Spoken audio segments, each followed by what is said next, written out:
ॐ नमो भगवते वासुदेवाय। अथ पञ्चमोऽध्यायः।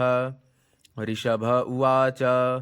नायं देहो देहभाजां नृलोके कष्टान् कामानर्हते विड्भुजां ये तपो दिव्यं पुत्रकायेन सत्वं शुद्ध्येत्यस्माद् ब्रह्मसौख्यं त्वनन्तं महत्सेवां द्वारमाहुर्विमुक्तेस्तमोद्वारं योषितां सङ्गिसङ्गं महान्तस्ते समचित्ताः प्रशान्ता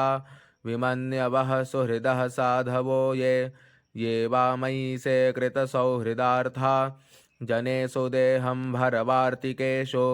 गृहेषु जायात्मजरातिमत्सु न प्रीतियुक्ता यावदर्थाश्च लोके नूनं प्रमत्तः कुरुते विकर्म यदिन्द्रियप्रीतय आपृणोति न साधु मन्ये यत आत्मनो यमसन्नपि क्लेशद आसदेहः पराभवस्तावदबोधजातो यावन्न जिज्ञासत आत्मतत्त्वं यावत्क्रियास्तावदिदं मनो वै कर्मात्मकं येन शरीरबन्धः एवं मनः कर्मवशं प्रयुङ्क्ते अविद्ययात्मन्युपधीयमाने प्रीतिर्न यावन्मयि वासुदेवे न मुच्यते देहयोगेन तावत् यदा न पश्यत्ययथा गुणेहां स्वार्थे प्रमत्तः सहसा विपश्चित् गतस्मृतिरविन्दति तत्र तापा नासाद्यमैथुन्यमगारमज्ञः पुंसः स्त्रिया मिथुनी भावमेतं तयोर्मिथो हृदयग्रन्थिमाहुः अतो गृहक्षेत्रसुताप्तवित्तैर्जनस्य मोहोऽयमहं ममेति यदा मनो हृदयग्रन्थिरस्य कर्मानुबद्धो दृढ आश्लथेत तदा जनः सम्परिवर्ततेऽस्माद् मुक्तः परं यात्यतिहाय हेतुं हंसे गुरौ मयि भक्त्यानुवृत्त्या वितृष्णया द्वन्द्वतितिक्षया च सर्वत्र जन्तोर्व्यसनावगत्या जिज्ञासया तपसेहा निवृत्त्या मत्कर्मभिर्मत्कथया च नित्यं मद्देवसङ्गात् गुणकीर्तनान्मे निर्वैरसाम्योपशमेन पुत्रा जिहासया देहगेहात्मबुद्धेः अध्यात्मयोगेन विविक्तसेवया प्राणेन्द्रियात्माभिजयेन सद्धृक् सच्छ्रद्धया ब्रह्मचर्येण सस्वदसंप्रमादेन यमेन वाचां सर्वत्र मद्भावविचक्षणेन ज्ञानेन विज्ञानविराजितेन योगेन धृत्युद्यमसत्त्वयुक्तो लिङ्गं व्यपोहेत् कुशलोऽहमाख्यं कर्माशयं हृदयग्रन्थिबन्धमविद्यया साधितमप्रमत्तः अनेन योगेन यथोपदेशं सम्यग् व्यपोह्यो परमेत योगात् पुत्रांश्च शिष्यांश्च नृपो गुरुर्वा मल्लोककामो मदनुग्रहार्थः इत्थं विमन्योरनुशिष्यादतज्ज्ञान् न योजयेत् कर्मसु कर्ममूढान् कन्योजयन्मनुजोऽर्थं लभेत निपातयन्नष्टदृशं हि गर्ते लोकः स्वयं श्रेयसि नष्टदृष्टिर्योऽर्थान् समीहेत निकामकामः अन्योन्यवैरः सुखलेशहेतो रनन्तदुःखं च न वेदमूढः कस्तं स्वयं तदभिज्ञो विपश्चिद् अविद्यायामन्तरे वर्तमानं दृष्ट्वा पुनस्तं सघृणः कुबुद्धिं प्रयोजयेदुत्पथगं यथान्धं गुरुर्न स स्यात् स्वजनो न स स्यात् पिता न स स्यात् जननी न सा स्यात् दैवं न तत्स्यान्न पतिश्च स स्यान्न मोचयेद्यः समुपेतमृत्युम् इदं शरीरं मम दुर्विभाव्यं सत्वं हि मे हृदयं यत्र धर्मः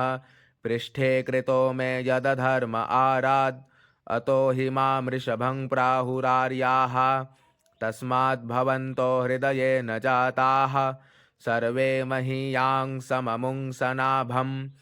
अक्लिष्टबुद्ध्या भरतं भजध्वं शुश्रूषणं तद्भरणं प्रजानां भूतेषु वेरोद्भ्य उदुत्तमाये सरीसृपास्तेषु सबोधनिष्ठाः ततो मनुष्याः प्रमथास्ततोऽपि गन्धर्वसिद्धा विबुधानुगाये देवासुरेभ्यो मघवत्प्रधाना दक्षादयो ब्रह्मसुतास्तु तेषां भवः परः सोऽथ विरिञ्च वीर्यः स मत्परोऽहं द्विजदेवदेवः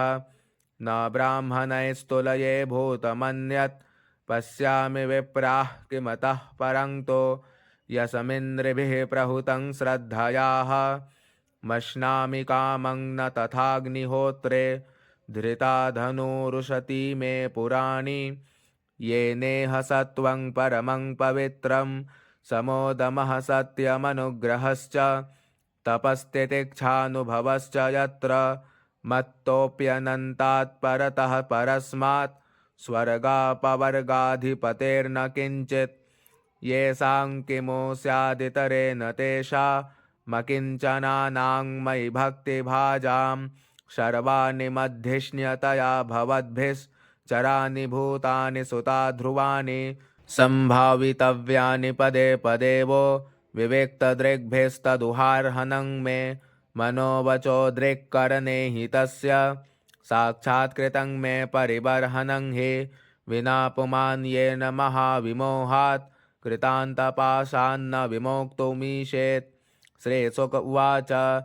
एवमनुशास्यात्मजान् स्वयमनुशिष्टानपि लोकानुशासनार्थं महानुभावः परमसुहृद्भगवान् ऋषभापदेश उपशमशीलानामुपरत कर्मणां महामुनीनां भक्तिज्ञानवैराग्यलक्षणं पारमहंस्य धर्ममुपशिक्षमानः स्वतनय शतज्येष्ठं परमभागवतं भगवज्जनपरायणं भरतं धरणिपालनायाभिषिच्य स्वयं भवन एवोर्वरित शरीरमात्रपरिग्रह उन्मत्त इव गगनपरिधानः प्रकीर्णकेश आत्मन्यारोपिता हवनीयो ब्रह्मावर्तात् प्रवव्राज जडान्धमूकबधिर पिशाचोन्मादकवदवधूत वेषोऽभिभास्यमानोऽपि जनानां गृहीतमौनव्रतस्तूष्णीं बभूव तत्र तत्र पुरग्रामाकरखेटवाटखरवट शिबिरव्रजघोषसार्थ गिरिवनाश्रमादेष्वनो पथमवनिचरापसदैः परिभूयमानो मक्षिकाभिरिव वनगजस्तर्जन ताडनावमेहनष्ठीवनग्रावसकृद्रजः प्रक्षेपपूतिवा तदुरुक्तैस्तद विगणयन्नेवा सत्संस्थान एतस्मिन् देहोपलक्षणे सदपदेश उभयानुभवस्वरूपेण स्वमहिमावस्थानेन समारोपिताहं ममाभिमानत्वादविखण्डितमनाः पृथिवीमेकचरः परिबभ्राम अतिसुकुमारकरचरणोरः स्थलविपुलबाह्वंस गलवदनाद्यवयव विन्यासः प्रकृते सुन्दर स्वभावहाससुमुखो नवनलिनदलायमान शिशिर तारारुणायतनयनरुचिरः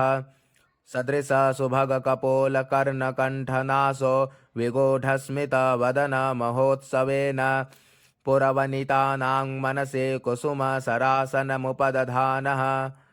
परागवलम्बमानकुटिलजटिलकपिश केशभूरिभारोऽवधूतमलिननिजशरीरेण ग्रहगृहीत इवादृश्यत यर्हि वावश भगवान् लोकमिमं योगस्याद्धा प्रतीपमिवाचक्षानस्तत्प्रतिक्रियाकर्म बिभत्सितमिति व्रतमा जगरमास्थितः शयान एवाश्नाति पिबति खादत्यवमेहति हदति स्म चेष्टमान उच्चरित आदिग्धोद्देशः तस्य यः पुरीश सुरभिसौगन्ध्या वायुस्तं देशं दशयोजनं समन्तात् सुरभिं चकार एवं गो मृगकाकचर्यया व्रजंस्तिष्ठन्नासीनः शयानः काकमृगगोचरितः पिबति खादत्यवमेहति स्म इति नानायोगचर्याचरणो भगवान् कैवल्यपतिर्ऋषभो विरत परममहानन्दानुभव आत्मने सर्वेषां भूतानामात्मभूते भगवति वासुदेव आत्मनो व्यवधानानन्तरोदरभावेन सिद्ध समस्तार्थ परिपूर्णो योगैश्वर्याणि वैहाय समनो जवान्तर्धान परकाय प्रवेश दूरग्रहणादीनि यदृच्छयोपगतानि नाञ्जसा नृप हृदयेनाभ्यनन्दत्। ओम जय जय श्रीमद्भागवते महापुराणे पारमहंस्यां संहितायां पंचमस्कन्धे ऋषभदेवानुचरिते पंचमोत्सवः। श्रीकृष्णार्पणमस्तु।